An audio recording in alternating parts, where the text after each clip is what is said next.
Fid-deċiżjoni tagħha l-Kummissjoni qalet li r-reġistrazzjoni tal-karozzi second hand kif applikata f'Malta mill-2009 il qudiem hija fil-linja tal-liġijiet tal-Unjoni Ewropea. Qalet li tul il-proċeduri kontra Malta hija konkludiet li l-liġi ġdida tar-reġistrazzjoni introdotta mill-Gvern fl-2009 għal vetturi privati u fl-2010 għal vetturi kummerċjali ma jiksru ebda liġi. Kontrarjament tal-impressjoni li prova jagħti l-Gvern fi stqarrija llum, din id-deċiżjoni ma tfissirx illi se jkun hemm xi impatt fuq il-kawża li fetaħ il-Partit Laburista sabiex eluf ta' konsumaturi jieħdu flushom lura.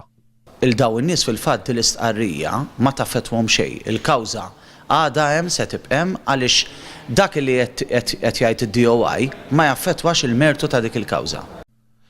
L-Avukat Zamit Lewis jispjega xi tfisser fir-realtà l-istqarrija tal-Gvern dwar id-deċiżjoni tal-Kummissjoni Ewropea. L-istqarrija tajt illi il-Gvern fl-2009 għal dak li huma karozzi privati u fl-2010 għal dak li huma karozzi kummerċjali ġie nregola u allura l-Kummissjoni Ewropea għal dak li huma infringement proceedings, jiġifieri xi ħadd li kiser ir-regoli tal-EU ġala darba issa l-pajjiż ġie nregola, allura l-Kummissjoni Ewropea tirtira daw il-proċeduri hekk kif tagħmel ma' kull stat membru ieħor. Oriġinarjament kien il-Kummissarju Ewropew Laszlo Kovacs illi konferma li t-taxxa tal-VAT illi impona l-Gvern Malti fuq ir-reġistrazzjoni tal-karozzi mill-2004 il hawn tmur kontra il-liġi Ewropea.